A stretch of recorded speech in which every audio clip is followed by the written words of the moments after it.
નમસ્કાર વિદ્યાર્થી મિત્રો, વિડીયો જોઈ રહેલા ધોરણ 10ના તમામ વિદ્યાર્થી મિત્રોનું આપણા સૌની આ યુટ્યુબ ચેનલમાં સ્વાગત છે.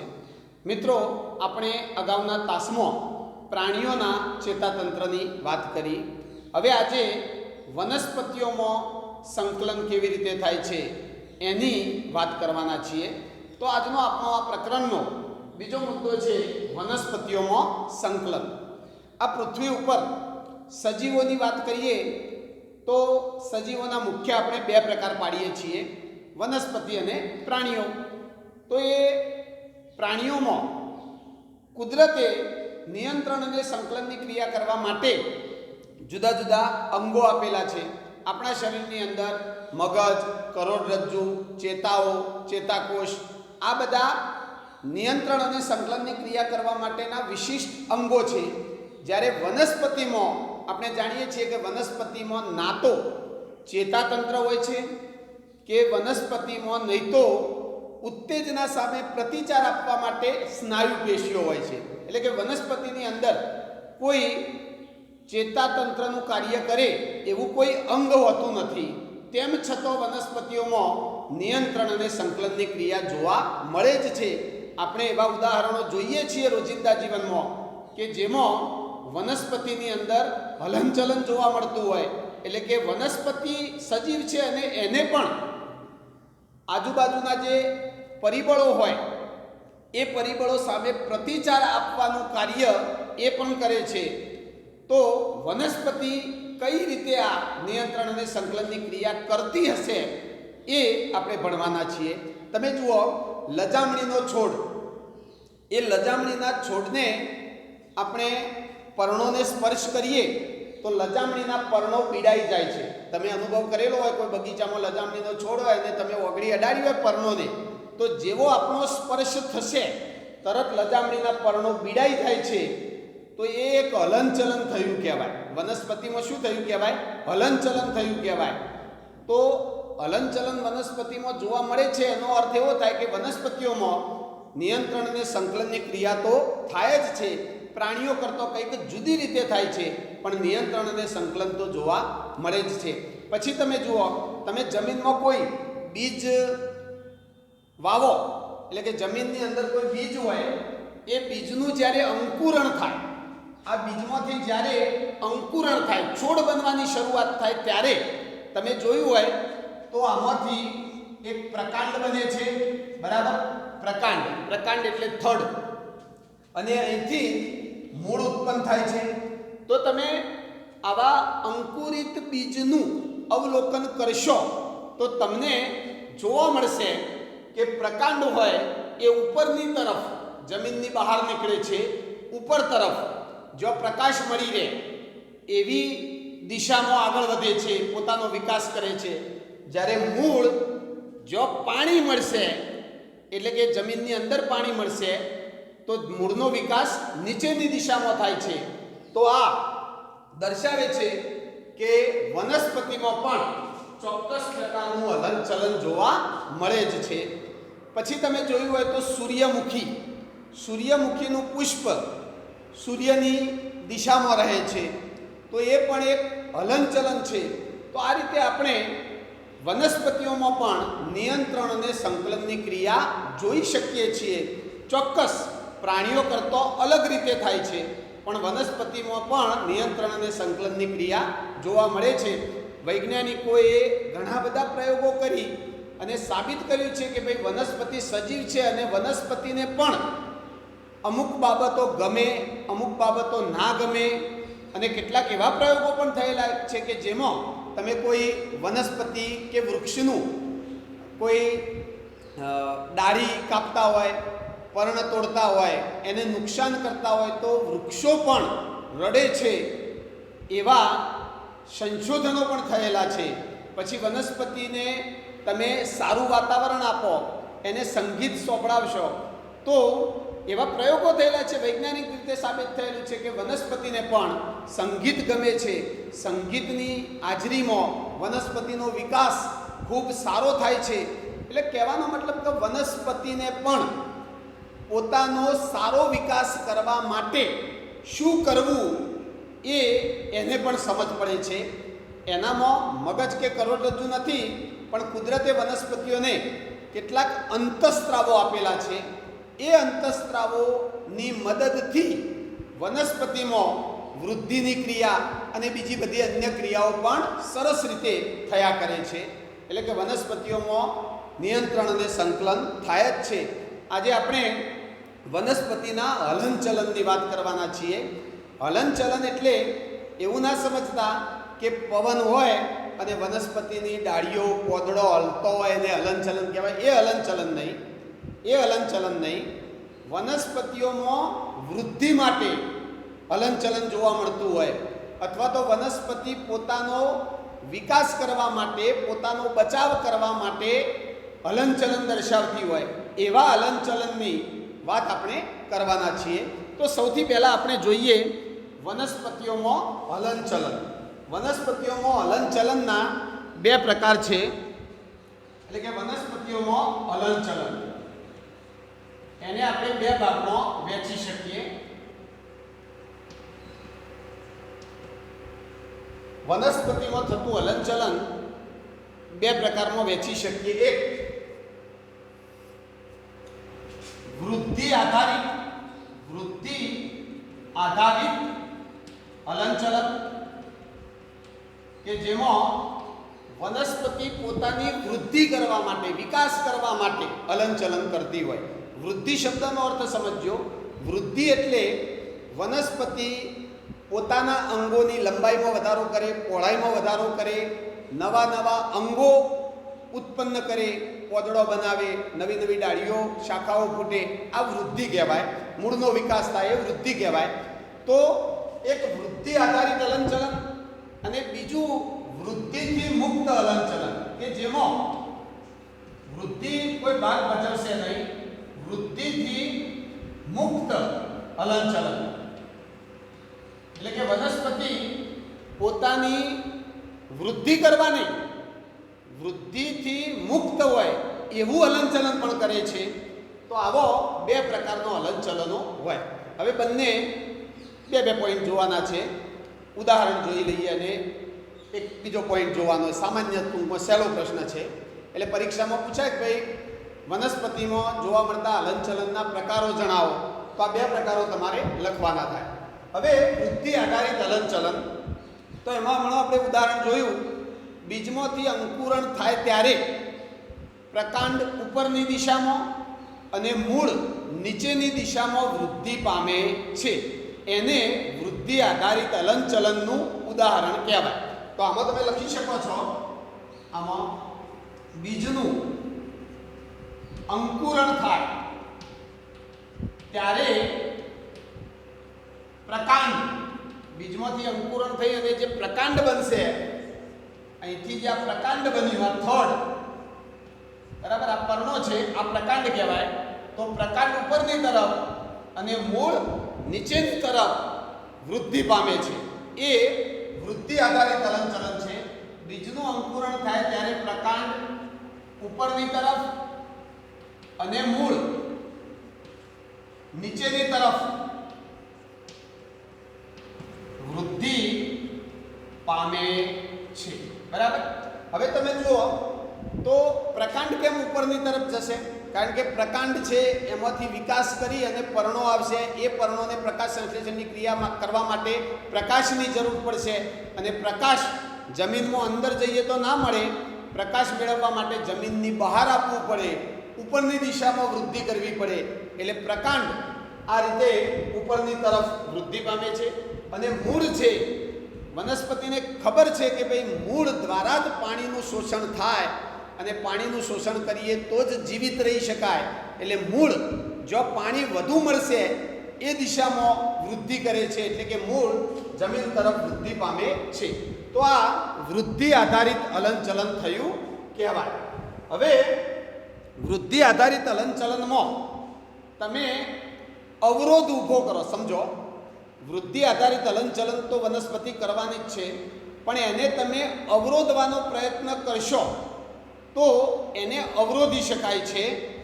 જો વૃદ્ધિ આધારિત હલનચલનમાં વૃદ્ધિ અવરોધવામાં આવે તો એ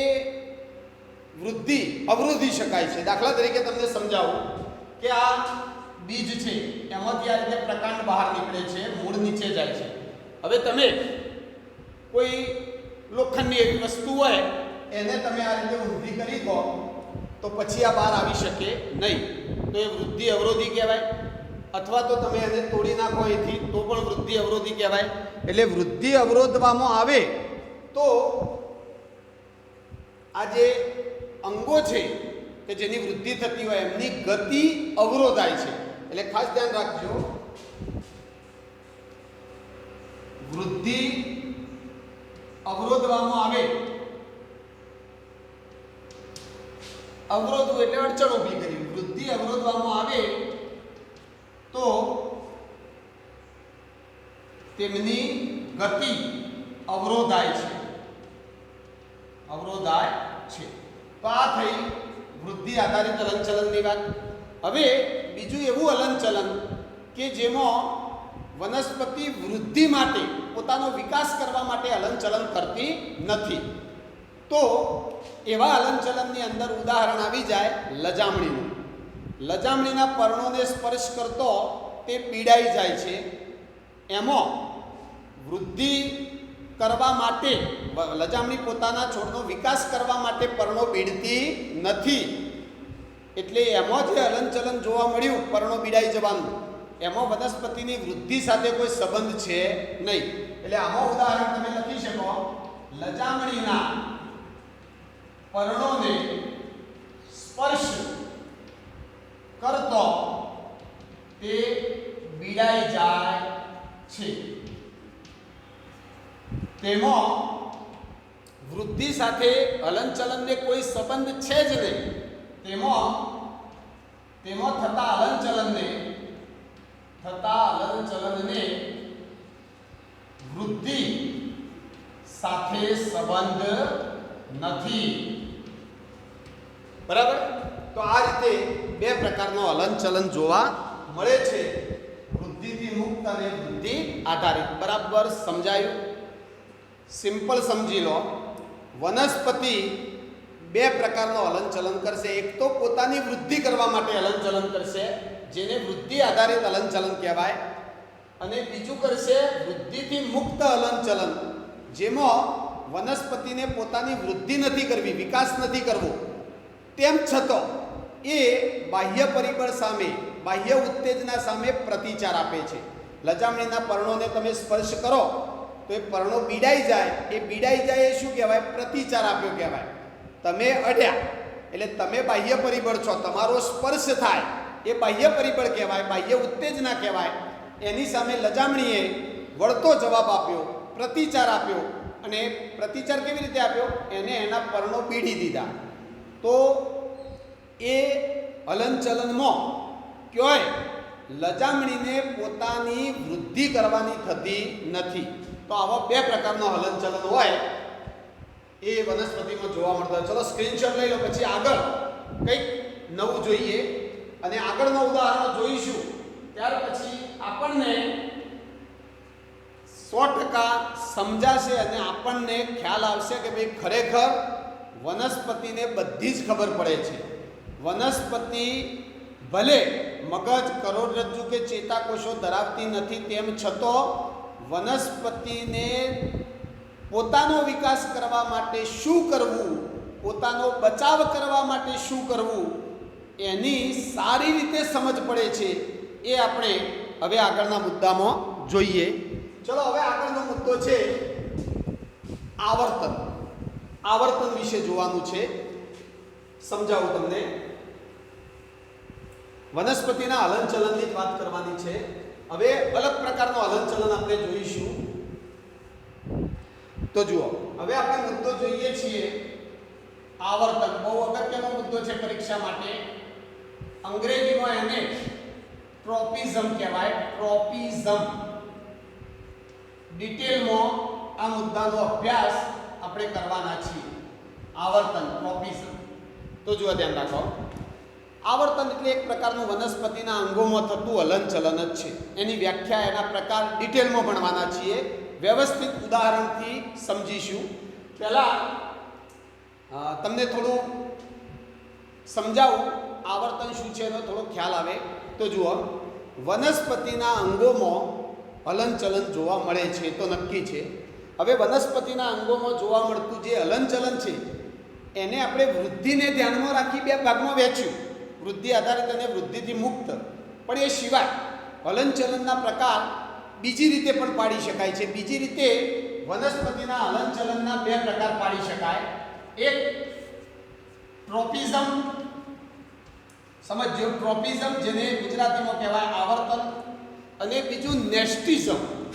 નેસ્ટિઝમ બરાબર. આવા બે પ્રકારનું હલનચલન વનસ્પતિમાં જોવા મળે છે. ટ્રોપિઝમ એટલે શું, પહેલા બેનો ફરક જાણી લો.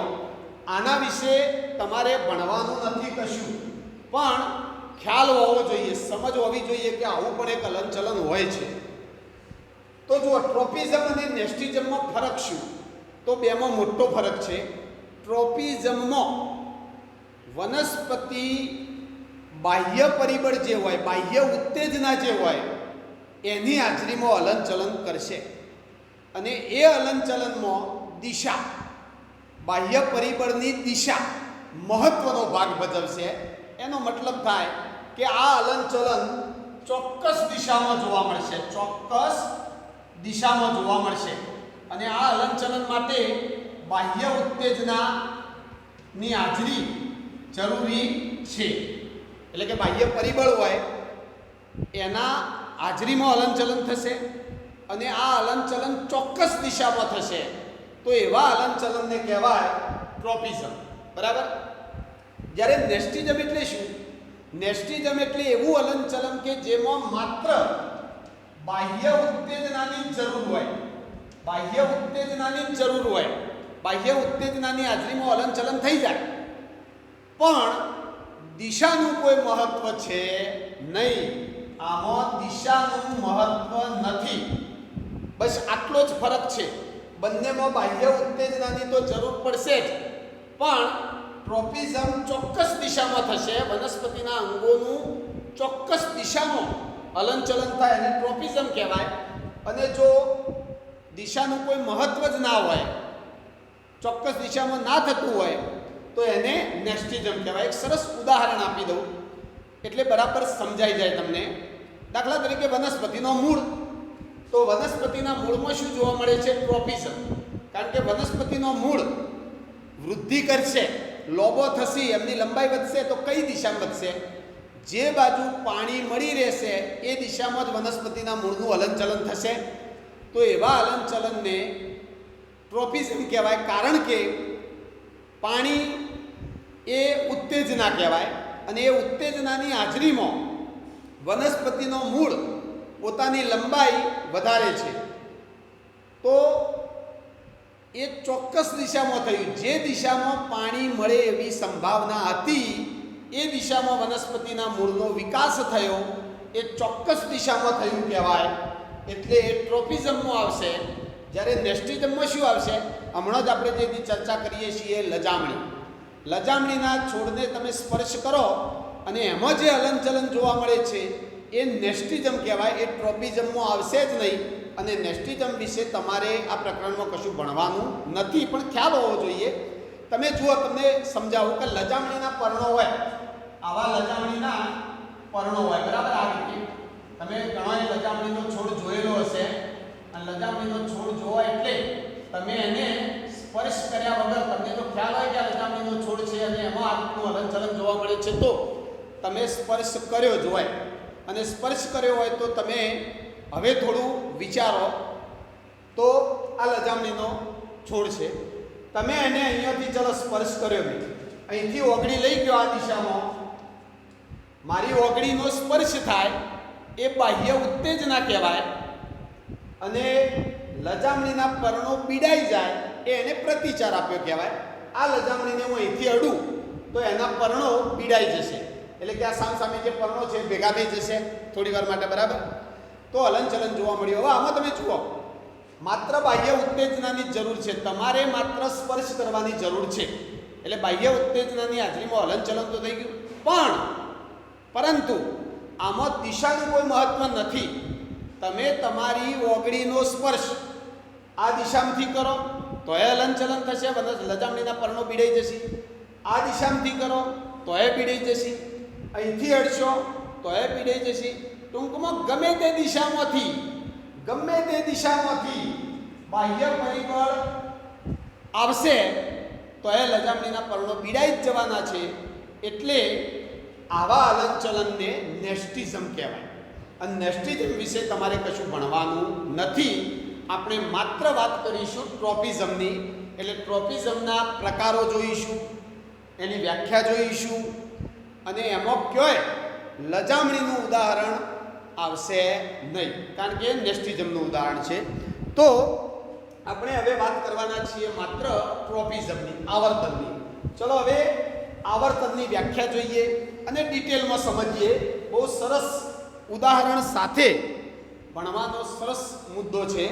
ચલો પહેલાં તો વ્યાખ્યા જોઈ લઈએ. આવર્તનની વ્યાખ્યા શું થાય, ટ્રોપિઝમ કહેવાય કોને?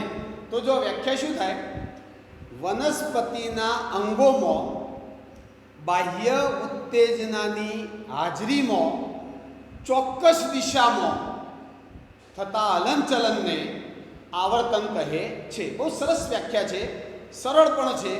બે શબ્દો ખાસ આવવા જોઈએ, બાહ્ય ઉત્તેજના અને ચોક્કસ દિશામાં થાય તો એને આવર્તન કહેવાય. એટલે આપણે વ્યાખ્યા લખી શકીએ, આવર્તનની વ્યાખ્યા આ રીતે લખી શકીએ.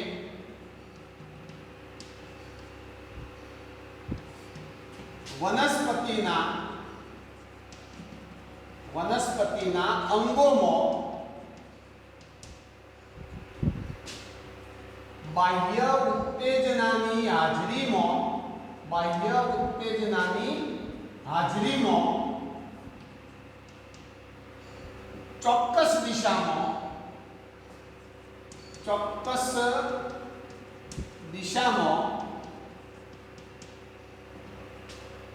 થતા હલનચલનને આવર્તન કહે છે. એને શું કહેવાય? આવર્તન કહે છે. બરાબર. હવે આ તો થઈ આવર્તનની વ્યાખ્યા ઉપરથી આપણે સમજી શકીએ છીએ કે ભાઈ વનસ્પતિના અંગોમાં થતું એવું હલનચલન છે. આ એવું હલનચલન છે કે જેમાં બાહ્ય ઉત્તેજના અને ચોક્કસ દિશા, એટલે કે આ બંનેનું મહત્વ છે જ. હવે જ્યારે વનસ્પતિને કોઈ પણ ઉત્તેજનાનો સ્પર્શ થાય અથવા ઉત્તેજનાની હાજરી હોય ત્યારે વનસ્પતિમાં જે ફેરફાર થાય, વનસ્પતિમાં જે પ્રક્રિયા જોવા મળે એને વનસ્પતિએ પ્રતિચાર આપ્યો કહેવાય.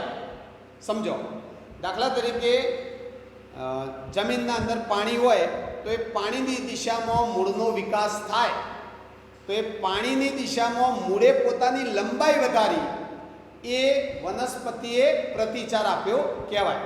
આ રીતે વનસ્પતિ બાહ્ય ઉત્તેજનાની હાજરીમાં પ્રતિચાર આપે છે, પોતાના અંદર કંઈક ફેરફાર કરે છે, જે વનસ્પતિએ આપેલો પ્રતિચાર કહી શકાય.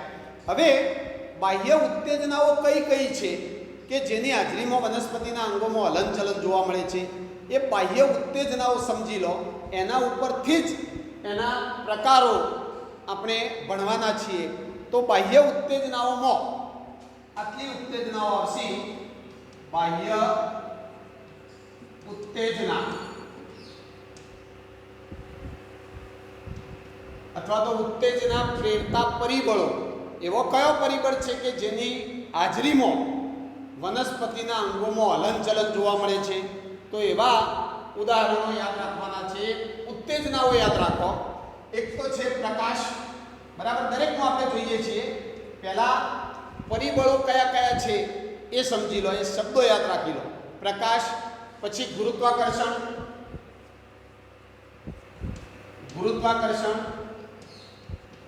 પછી છે પાણી.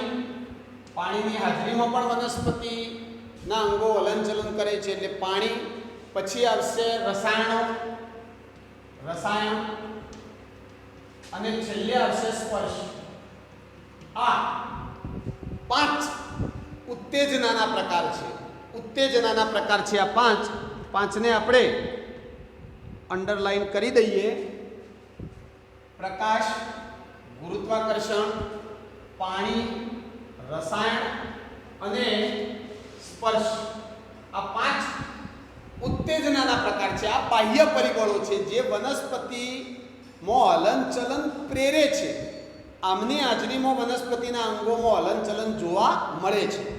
હવે વનસ્પતિના અંગોમાં થતું હલનચલન એટલે કે આવર્તન, એને આપણે બીજી 2 રીતે વિભાજિત કરીએ. સમજો, ધન આવર્તન અને ઋણ આવર્તન. આ ખાસ સમજવાનું છે ને એમાંથી હેતુલક્ષી પ્રશ્ન પૂછાય. વનસ્પતિના અંગમાં હલનચલન થયું, બાહ્ય ઉત્તેજનાની હાજરીમાં હલનચલન થયું. હવે એ હલનચલનને તમે, એ આવર્તનને તમે ક્યારે ધન ગણશો અને ક્યારે ઋણ ગણશો એ ખાલી સમજી લો.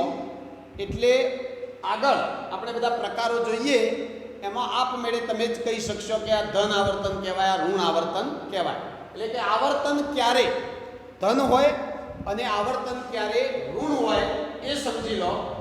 તો જુઓ, વનસ્પતિના અંગોમાં આવર્તન ક્યારે ધન હોય ને ઋણ હોય એ સમજીએ છીએ.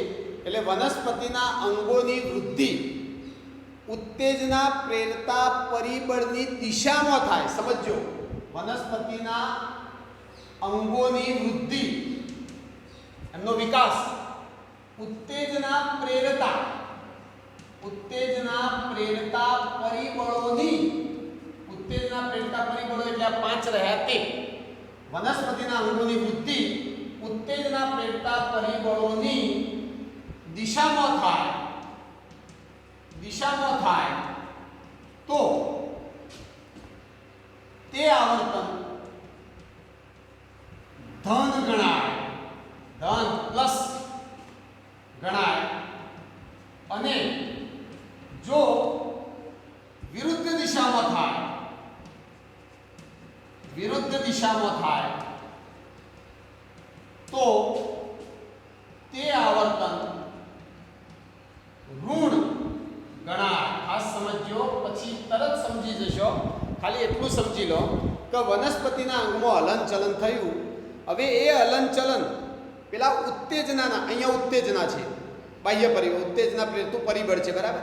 હવે વનસ્પતિનું અંગ છે એ હલનચલન કરે છે અને એ હલનચલન ઉત્તેજનાની દિશામાં થાય, આ બાજુ થાય તો ધન, અને જે બાજુ ઉત્તેજના હોય એનાથી દૂર ભાગે વિરુદ્ધ દિશામાં હલનચલન થાય તો એ ઋણ ગણાય. આટલું સમજી લો.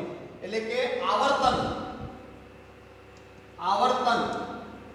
ક્યારે ધન અને ક્યારે ઋણ ગણાય તો આ આપણે લખ્યું કે આવર્તન ક્યારે ધન અને ક્યારે ઋણ ગણવું, તો એ આપણે જોઈ લીધું.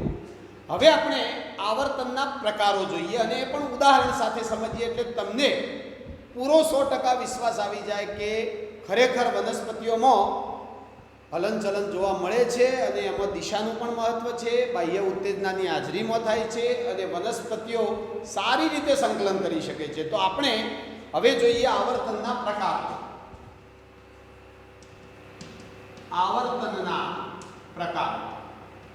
ચલો, આવર્તનના પ્રકારો વનસ્પતિમાં 5 છે.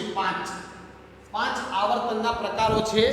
ઉદાહરણ સાથે ભણવાના છીએ અને 5 પ્રકારનો નામ પણ તમને એમનેમ આવડી જશે, કારણ કે એ 5 પ્રકારો આ ઉત્તેજનાઓ જે 5 છે ને એમના ઉપરથી જ છે. દાખલા તરીકે પ્રકાશ એ ઉત્તેજના પ્રેરતું પરિબળ છે. હવે એ પરિબળની હાજરીમાં જે હલનચલન થાય એને સ્પેશિયલ નામ આપવામાં આવે છે પ્રકાશાનુવર્તન. એટલે આવર્તનના પ્રકારોમાં પહેલું છે પ્રકાશાનુવર્તન. એટલે પ્રકાશ જે દિશામાં હોય એ દિશામાં હલનચલન થાય, જેને ફોટોટ્રોપિઝમ કહેવાય. અંગ્રેજીમાં શું કહેવાય? ફોટોટ્રોપિઝમ. કારણ કે પ્રકાશ માટે ફોટો શબ્દ વપરાય છે, એટલે ફોટોટ્રોપિઝમ, બરાબર. પછી બીજું છે ગુરુત્વાકર્ષણ. ગુરુત્વાકર્ષણ બળ કઈ દિશામાં લાગે? પૃથ્વીના કેન્દ્ર તરફ, એટલે કે જમીનમાં નીચે તરફ લાગે તો એવું જે આવર્તન થાય એને કહેવાય ગુરુત્વાકર્ષી આવર્તન, અથવા ગુરુત્વાકર્ષી આવર્તનને ટૂંકમાં ભૂ આવર્તન પણ કહે છે. ભૂ એટલે પૃથ્વી તરફ, જો જમીન વધુ છે ત્યાં તરફ, એમ અંદર ગુરુત્વાકર્ષણની દિશામાં, જેને ભૂ આવર્તન કહેવાય. ભૂ આવર્તનને અંગ્રેજીમાં જીઓટ્રોપિઝમ કહે છે. જીઓટ્રોપિઝમ. પછી ત્રીજું છે પાણીની હાજરીમાં હલનચલન થાય એને જલાનુવર્તન કહેવાય. જલાવર્તન બોલો અથવા જલાનુવર્તન બોલો, બરાબર. એને અંગ્રેજીમાં કહેવાય પાણી, એટલે એના માટે હાઇડ્રો શબ્દ વપરાય છે, તો હાઇડ્રોટ્રોપિઝમ કહેવાય એને, હાઇડ્રોટ્રોપિઝમ. પછી છે રસાયણ એટલે કેમિકલ કહેવાય. તો એવા હલનચલનને આપણે રસાયણાનુવર્તન કહીએ છીએ. અંગ્રેજીમાં એને કેમોટ્રોપિઝમ કહેવાય. કેમોટ્રોપિઝમ બહુ સહેલું છે, ઉદાહરણ જોશો એટલે બહુ મજા આવશે. ચલો પછી છેલ્લું પાંચમું છે સ્પર્શ. કોઈ સ્પર્શ થાય અને હલનચલન જોવા મળે તો એને સ્પર્શાવર્તન કહેવાય, સ્પર્શાનુવર્તન કહેવાય. સ્પર્શાવર્તન બોલો અથવા સ્પર્શાનુવર્તન બોલો, એક જ છે. અંગ્રેજીમાં એને સ્પર્શ કરવો એટલે થિગ્મોટ્રોપિઝમ કહેવાય. તો છેલ્લું છે સ્પર્શાવર્તન, જેને અંગ્રેજીમાં આપણે કહીશું થિગ્મોટ્રોપિઝમ. બરાબર. આ 5 પ્રકારના હલનચલનની આપણે વાત કરવાના છીએ. હવે ઉદાહરણ સાથે સમજીશું. તો જુઓ, ધ્યાન રાખો, બરાબર ધ્યાન રાખો, સમજો. 5 પ્રકારનું આવર્તન વનસ્પતિમાં જોવા મળે છે, જેમાં બાહ્ય ઉત્તેજનાઓ આવે છે અને ચોક્કસ દિશાનું મહત્વ છે, એમની હાજરીમાં હલનચલન થશે. ચલો હવે એક ઉદાહરણ જોઈએ એટલે તરત સમજી શક્યો. ચલો, પ્રકાશાનુવર્તન. તો એનો મતલબ શું? વનસ્પતિના કેટલાક અંગો પ્રકાશની દિશામાં હલનચલન કરે છે, વૃદ્ધિ કરે છે, વિકાસ કરે છે, એવા હલનચલનને કહેવાય પ્રકાશાનુવર્તન.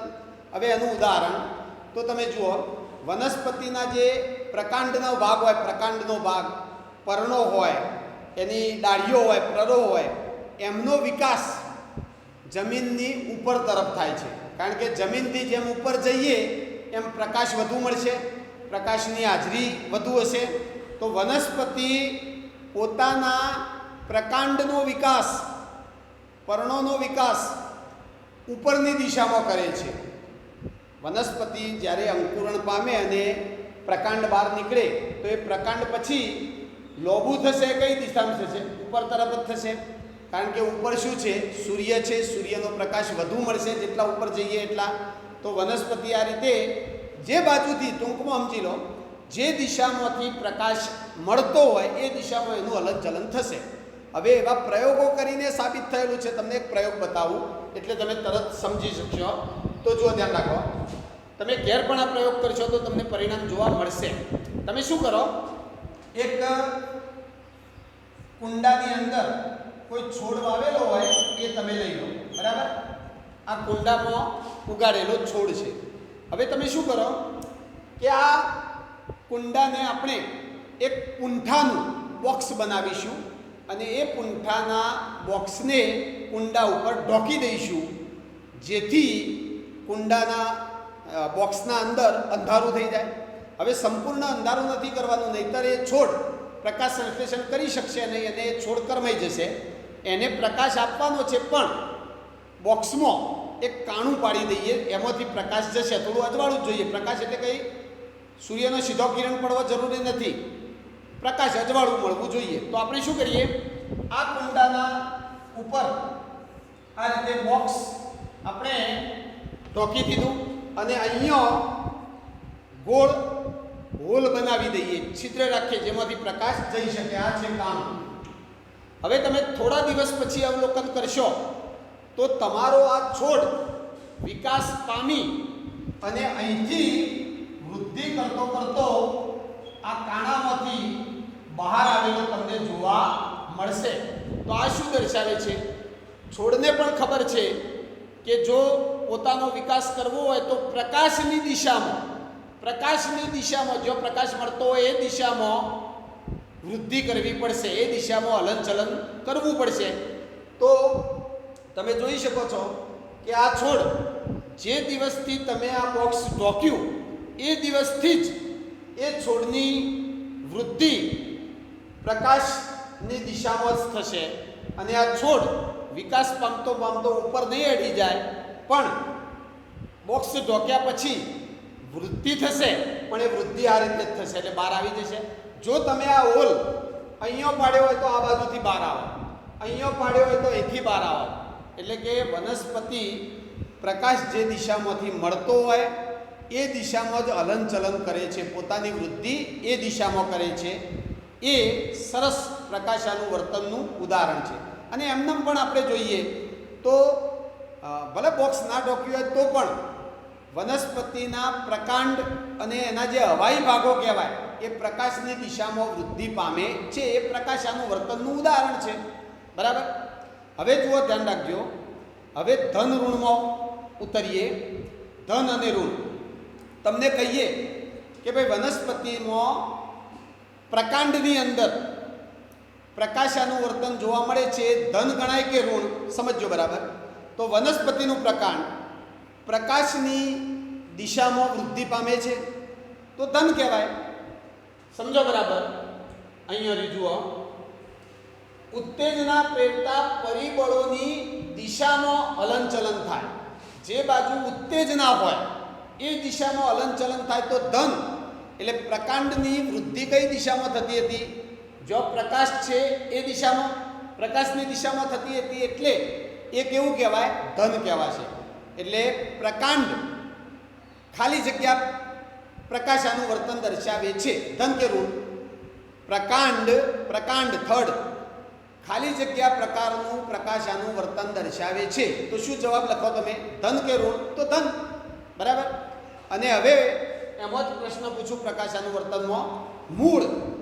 મૂળ કેવા પ્રકારનું પ્રકાશાનું વર્તન દર્શાવે છે? ધન કે ઋણ? તો મૂળ પ્રકાશની દિશામાં વૃદ્ધિ પામતા નથી. પ્રકાશ ઉપર હોય, સમજો તમે, પ્રકાશ ઉપર હોય, આ છોડ હોય, આ પ્રકાંડ છે, આ મૂળ છે. મૂળની વૃદ્ધિ કઈ દિશામાં થાય? આ દિશામાં. મૂળની વૃદ્ધિ નીચેની દિશામાં થાય. અને પ્રકાશ તો છે સૂર્યપ્રકાશ ઉપર.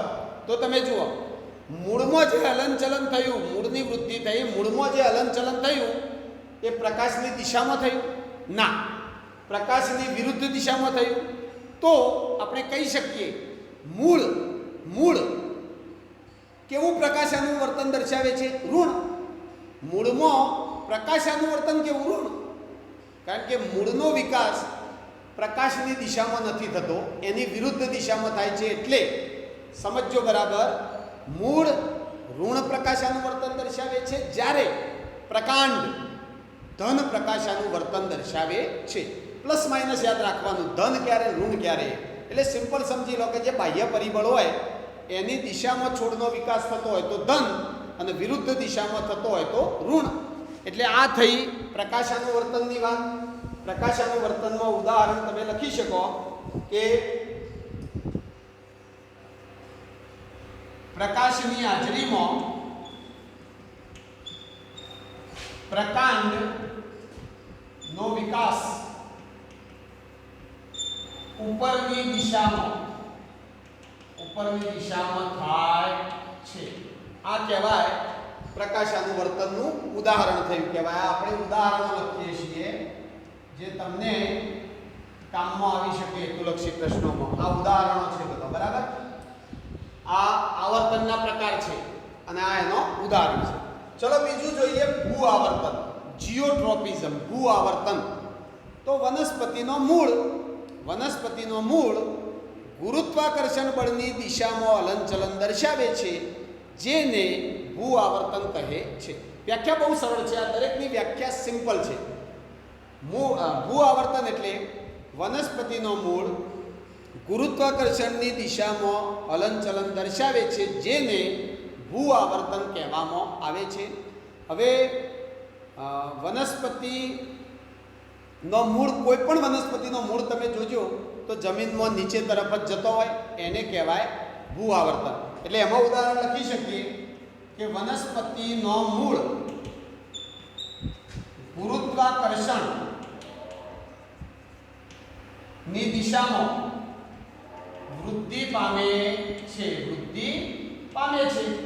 એ ભૂ આવર્તન કહેવાય. હવે જો પ્લસ માઇનસમાં પડીએ, ધ્યાન રાખજો. તમને હું કહું કે વનસ્પતિના મૂળમાં કેવું ભૂ આવર્તન જોવા મળે છે, ધન કે ઋણ? તો વનસ્પતિના મૂળમાં ધન ભૂ આવર્તન જોવા મળે છે, કારણ કે ગુરુત્વાકર્ષણ બળ પૃથ્વીના કેન્દ્ર તરફ વધુ હોય એટલે એ દિશામાં મૂળનો વિકાસ થાય છે. જે બાજુ બાહ્ય ઉત્તેજના છે એ દિશામાં થાય છે, એટલે મૂળ ધન ભૂ આવર્તન દર્શાવે છે. સમજો બરાબર આ વાક્ય? મૂળ ધન ભૂ આવર્તન દર્શાવે છે. જ્યારે તમને પૂછીએ કે ભાઈ પ્રકાંડ કેવું ભૂ આવર્તન દર્શાવે છે, તો પ્રકાંડ ઋણ ભૂ આવર્તન દર્શાવે છે. ઋણ, કારણ કે પ્રકાંડનો વિકાસ થાય ઉપર, જ્યારે ગુરુત્વાકર્ષણની દિશા નીચે છે એટલે વિરુદ્ધ દિશામાં હલનચલન થયું. પ્રકાંડનું હલનચલન કેવું થયું? વિરુદ્ધ દિશામાં. એટલે એ ઋણ ભૂ આવર્તન દર્શાવે છે. ભૂ આવર્તનમાં પ્રકાંડનું હલનચલન ઋણ કહેવાય, બરાબર, અને મૂળનું ધન કહેવાય. ધન ઋણ નક્કી કરો એટલે જોવાનું કે ભાઈ કયા પ્રકારનું આવર્તન છે એ જોઈને નક્કી કરવાનું, બરાબર. એમને એવું નહીં રાખવાનું ભાઈ પ્રકાંડ ધન આવર્તન દર્શાવે, એવું નહીં. પ્રકાંડ પ્રકાશાનુવર્તનમાં કેવું દર્શાવે છે? ધન. પણ ભૂ આવર્તનમાં પ્રકાંડનું આવર્તન કેવું થઈ જાય? ઋણ થઈ જાય. એટલે એ ખાસ ધ્યાન રાખવાનું. ચલો, ત્રીજું છે જલાનુવર્તન. જલાનુવર્તન એટલે વનસ્પતિના અંગોમાં પાણીની હાજરીમાં જે હલનચલન થાય એને જલાનુવર્તન કહે છે.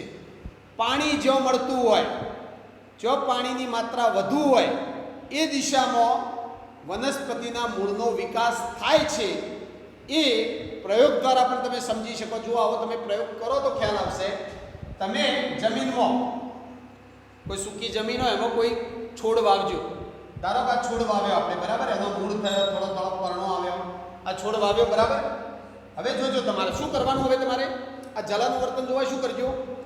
આ જમીન છે, તમારે આ છોડના વિકાસ માટે પાણી તો આપવું પડશે. એને પાણી આપણે આપીએ, પણ પાણી કેવી રીતે આપજો?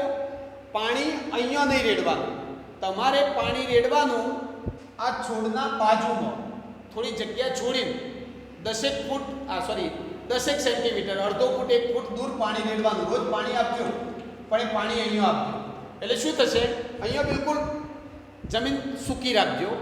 આ ભાગમાં બાજુમાં 1 ફૂટ દૂર પાણી રેડજો થોડું, તો અહીંયા જમીન ભીની થશે, અહીંયા પાણી આવી ગયું, બરાબર.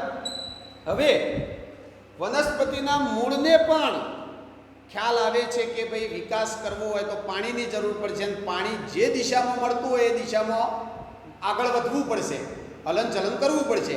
તો તમે થોડા દિવસો પછી જોશો તો આ વનસ્પતિનો મૂળ આ દિશામાં વધુ વિકાસ પામશે. આ દિશામાં, એટલે કે આ બાજુ મૂળનો વિકાસ થાય જ નહીં, આ દિશામાં મૂળનો વિકાસ થશે. એ થોડા દિવસ પછી તમે આખો છોડ બહાર કાઢો અને ત્યારે તમને ખ્યાલ આવે કે ભાઈ આ વનસ્પતિનો મૂળ એક બાજુ વધુ વિકાસ પામ્યો છે, અને કઈ બાજુ? જે બાજુ પાણી મળતું હતું એ દિશામાં. એટલે આવું જોવા મળે એ દર્શાવે છે કે ભાઈ વનસ્પતિમાં જલાનુવર્તન જોવા મળે છે. જે બાજુ પાણી મળતું હોય એ દિશામાં જ મૂળ વિકાસ પામે છે. તમે જુઓ, ખાસ તમને એક બીજું ઉદાહરણ આપું. કોઈ નદી જતી હોય, આ કોઈ નદી જાય છે, એમાં પાણી હોય. હવે નદીના કિનારા ઉપર જે વૃક્ષો હોય, અહીંયા કિનારા ઉપર જે વૃક્ષો, એ વૃક્ષોનો જે મૂળ હોય એ પાણી મળતું હોય એ દિશામાં વધુ હોય. એટલે કે નદીની સાઈડ આ વનસ્પતિ હોય તો એનો મૂળ, આ બાજુ નદી હોય તો નદી બાજુ મૂળનો વિકાસ વધુ થયેલો જોવા મળે છે. એ જલાનુવર્તન દર્શાવે છે. હવે તમને ધન ઋણનું પૂછું કે મૂળ કેવા પ્રકારનું જલાનુવર્તન દર્શાવે છે? ધન કર્યું તો મૂળ ધન જલાનુવર્તન દર્શાવે છે, કારણ કે મૂળ પાણી જે બાજુ હોય એ દિશામાં જ વિકાસ કરે છે. એટલે એ જ દિશામાં હલનચલન થાય તો ધન. એટલે આપણે ઉદાહરણમાં લખી શકીએ કે વનસ્પતિના મૂળ પાણીની દિશામાં હલનચલન દર્શાવે છે અથવા તો પાણીની દિશામાં વૃદ્ધિ પામે છે. તો આ થયું જલાનુવર્તન. ચલો હવે ચોથું જોઈએ, રસાયણાનુવર્તન. રસાયણની હાજરીમાં કેટલીક વનસ્પતિઓ હોય કે જેમાં રસાયણની હાજરીમાં વનસ્પતિઓમાં ચોક્કસ રસાયણ અને રસાયણના કારણે હલનચલન જોવા મળતું હોય તો એને કહેવાય રસાયણાનુવર્તન. આવું હલનચલન જોવા મળશે વનસ્પતિના પુષ્પોમાં. હવે આ હલનચલન સમજવા માટે તમારે પુષ્પ વિશે થોડું સમજવું પડશે. પુષ્પના અંગોને ઓળખવા પડશે. પરાગનયનની ક્રિયા સમજવી પડશે. થોડી 2-5 મિનિટ થશે પણ તમને ડિટેલમાં સમજાવી દઉં. તો જુઓ, ધ્યાન રાખો. અહીંયા દેખાશે બરાબર? ચલો અહીંયા ધ્યાન હવે જોજો, સમજો. ચલો, તમે કોઈ વનસ્પતિનું પુષ્પ લો, દાખલા તરીકે જાસૂદ હોય, ધતુર હોય, એનું પુષ્પ લેશો તો વનસ્પતિના પુષ્પમાં તમને આવા અંગો જોવા મળશે. વનસ્પતિના પુષ્પમાં આવી પાંદડીઓ હોય, રંગીન પાંદડીઓ, જેને દલપત્રો કહેવાય. પછી વનસ્પતિના વચ્ચેના ભાગે તમને એક આવી રચના જોવા મળશે.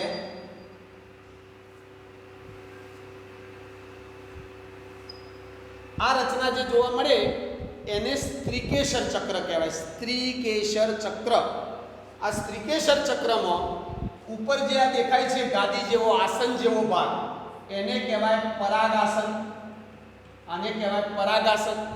પછી આ જે નળી દેખાય, નળી, આ નલિકા, એને કહેવાય પરાગવાહિની. એને શું કહેવાય? પરાગવાહિની. અને અહીંયા જે હોય, અહીંયા જનન કોષો હોય, માદા જનન કોષો, એને કહેવાય અંડક. અહીંયા શું આવેલું હોય? અંડક. હવે જોજો તમે, આ વનસ્પતિનું પુષ્પ છે. આ વનસ્પતિમાં સમજો, અહીંયાથી તમને દેખાતું નથી પણ આ ભાગની જ ખાસ જરૂર છે એટલે સમજી લો. આ પરાગાસન. પરાગાસન ઉપર વિશિષ્ટ રસાયણો આવેલા હોય છે. કુદરતે અહીંયા વિશિષ્ટ રસાયણો મૂકેલા હોય છે. હવે થશે શું કે જ્યારે પરાગનયનની ક્રિયા થાય, પરાગનયન એટલે પુંકેસરની પરાગરજ પરાગાસન ઉપર બેસે, એને પરાગનયન કહેવાય. હવે પુંકેસર શું છે? તો પુંકેસર એ પુષ્પની અંદર જ હોય. દ્વિલિંગી પુષ્પો હોય. દ્વિલિંગી પુષ્પો તો અહીંયા આ રીતે આવી પુંકેસરની રચના જોવા. આ પુંકેસર ચક્ર છે, આવું એક કરતો વધારે હોય તો એના ઉપર જે આ રચકણો જોવા મળે એને કહેવાય પરાગરજ. નાના નાના રચકણો હોય, પીળા રંગના, સફેદ રંગના એવા હોઈ શકે, એ પરાગરજ કહેવાય. એ પરાગરજ ઉડીને અથવા કોઈ કીટક દ્વારા અહીંયા આવશે.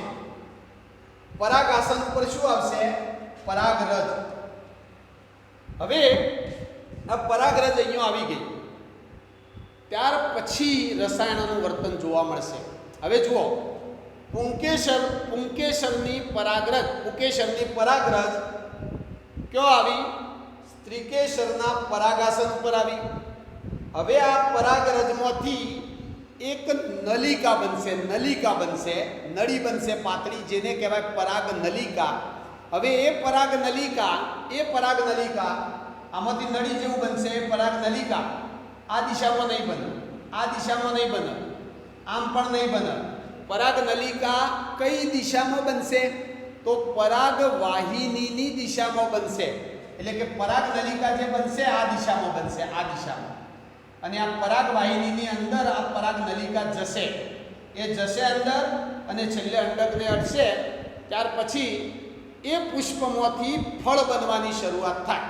એટલે વનસ્પતિને ખ્યાલ છે કે પુષ્પમાંથી ફળ બનાવવું હોય તો આ પરાગરજમાંથી પરાગનલિકા બનાવવાની થાય ત્યારે એ પરાગનલિકાનો વિકાસ પરાગવાહિનીની દિશામાં કરવો પડશે, તો જ અહીંયા નર અને માદા કોષો નીચે ભેગા થઈ ફળ બનાવશે. એટલે આમાં રસાયણનું વર્તન કેવું આવ્યું? તો પરાગાસન ઉપર, આ પરાગાસન છે એના ઉપર રસાયણ હોય, એ રસાયણના કારણે પરાગરજમાંથી જે પરાગ નલિકા બની એ પરાગવાહિનીની દિશામાં બને છે.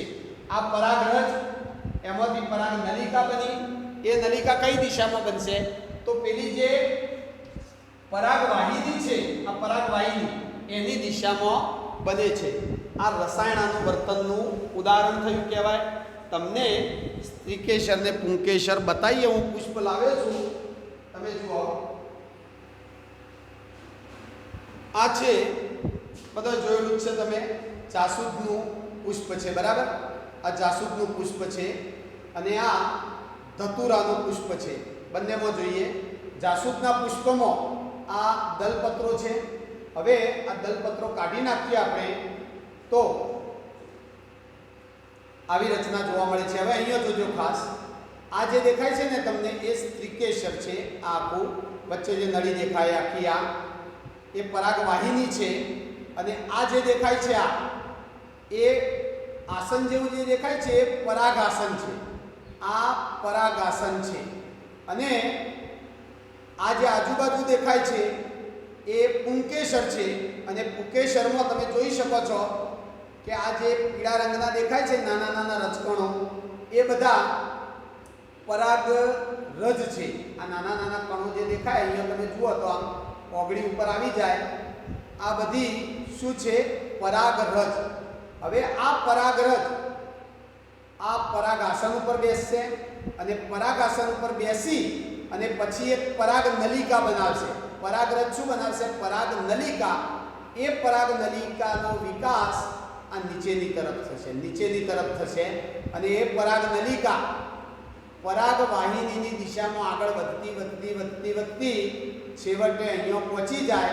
એટલે અહીંયા આ અંદરનો જે ભાગ છે જેને આપણે અંડક કહીએ છીએ, આ અંદરનો ભાગ એમાં પહોંચી જશે.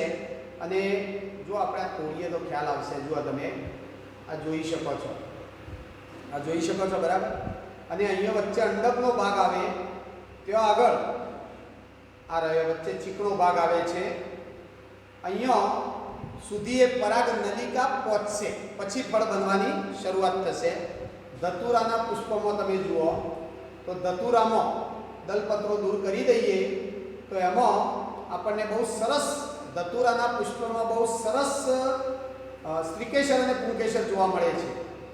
જુઓ તમે, આ જે તમને દેખાય છે ને, આ આવો લંબગોળાકારનો એ છે પુંકેસર. અને એના ઉપર સફેદ રંગની પરાગરજ છે, બરાબર? આ પુંકેસર છે. આ દેખાય આ રહ્યો તે. તમને એક અલગ કરીને બતાવું. આ પુંકેસર છે, જોઈ લો. આ પુંકેસર, બરાબર? આ સફેદ દેખાય અને એના ઉપર સફેદ સફેદ પરાગરજ ચોટેલી હોય. અને આ જે દેખાય છે ને તમને, આ એ સ્ત્રીકેસર છે. સ્ત્રીકેસર જો એટલું કરી દઈએ, આ સ્ત્રીકેસર. આ સ્ત્રીકેસરના ઉપર જો હવે બધા ભાગો જોવા મળશે તમને. આ સ્ત્રીકેસરમાં જો, બરાબર? આ સ્ત્રીકેસરમાં આ ઉપર જે ગોળાકાર આસન જેવું દેખાય પરાગાસન, એના નીચે જે આ નલિકા છે, આ નળી, આ નળી, આ નળી, આ જે રહી છે એ પરાગવાહિની છે. એ છે પરાગવાહિની. હવે આ પરાગાસન ઉપર રસાયણ આવેલું હોય અને એ રસાયણના કારણે આના ઉપર જ્યારે પરાગરજ બેસે ત્યારે એ પરાગરજમાંથી પરાગ નલિકા બનશે. અને પરાગ નલિકા કઈ દિશામાં આગળ વધશે? આ દિશામાં, નીચેની દિશામાં, પરાગવાહિનીની દિશામાં. તો આ રસાયણાનું વર્તન કહેવાય. હવે જુઓ, એનું ઉદાહરણ લખી દઈએ. રસાયણાનું વર્તનનું ઉદાહરણમાં તમે લખી શકો. પરાગાસન પર આવેલા રસાયણના લીધે પરાગરજમાંથી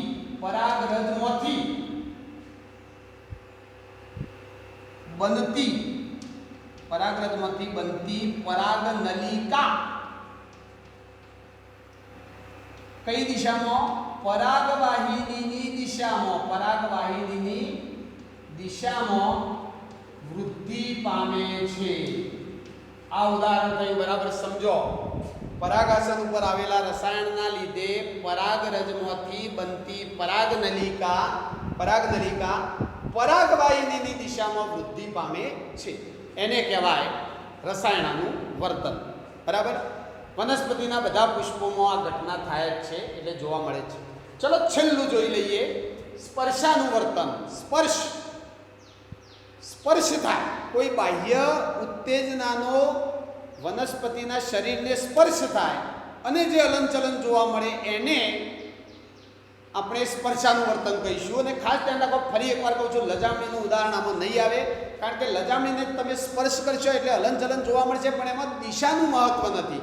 અને દિશાનું મહત્વ ના હોય એને આવર્તન જ ના કહેવાય. આવર્તનમાં તો ખાસ દિશાનું મહત્વ છે, ચોક્કસ દિશામાં થાય છે, એટલે લજામણીનું ઉદાહરણ નહીં આવે. આમાં એવો સ્પર્શ કે જે સ્પર્શના કારણે હલનચલન જોવા મળતું હોય વનસ્પતિના અંગમાં, તો આવું ક્યાં જોવા મળે છે? જે વેલા પ્રકારની વનસ્પતિ હોય, વેલા, એ વેલામાં સૂત્રાંગો આવેલા હોય છે. સૂત્રાંગો અને એ સૂત્રાંગો જ્યારે બાહ્ય પરિબળનો સ્પર્શ થાય, બાહ્ય પરિબળ તરીકે વેલો હોય તો એને કોઈ દિવાલ અડે, કોઈ તાર અડે, કોઈ દોરી અડે, તો એ સૂત્રાંગો પેલા તારના કે દિવાલની સાથે ટેકો મેળવી અને ઉપર તરફ વિકાસ પામે છે. તમે જોયેલું હોય, ખાસ હવે કહું એટલે સમજાઈ જશે. તમે જોયું હોય કે કોઈ થોભલો હોય એની ઉપર વેલા ચડેલા હોય છે, થોભલા ઉપર વેલા ચડે છે. બરાબર. વાડ હોય તો વાડમાં પણ વેલા ઉપર ચડેલા જોવા મળે છે. હવે વેલો ઉપર કેવી રીતે ચડે છે?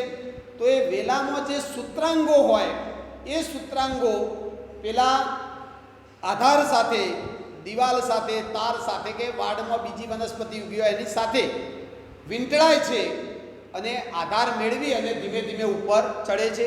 કારણ કે વેલાને પણ ખ્યાલ છે કે વધુ પ્રકાશ મેળવવા માટે ઉપર તરફ હલનચલન કરવું પડશે, અને એ ઉપર તરફ હલનચલન કરવામાં વનસ્પતિના સૂત્રાંગો ટેકો લઈ અને ઉપર વનસ્પતિની વૃદ્ધિ કરે છે.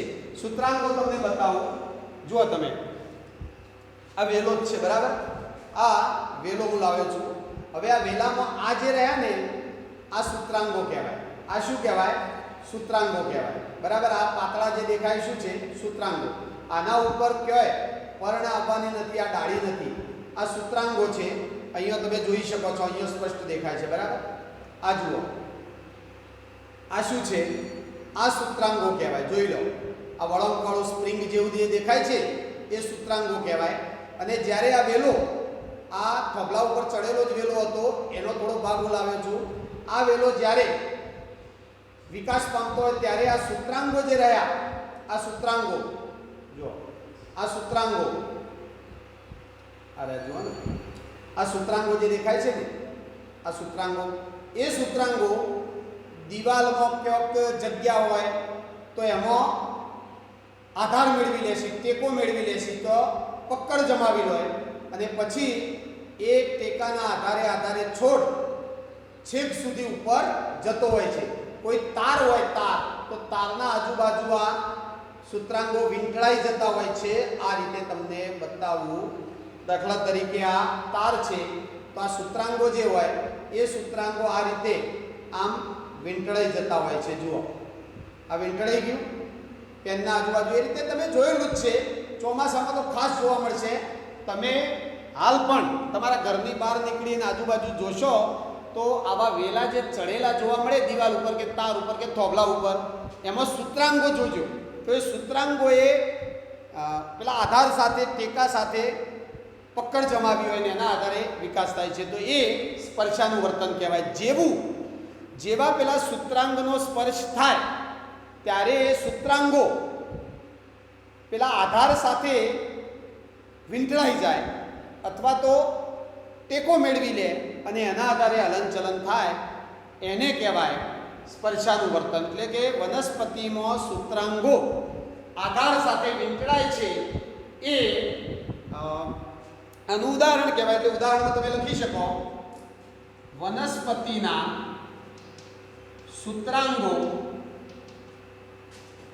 આધારની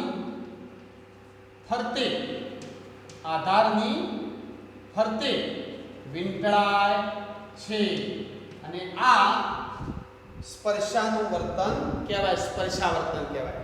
તો મિત્રો આ રીતે વનસ્પતિમાં 5 પ્રકારનો આવર્તન જોવા મળે છે. આ શું છે?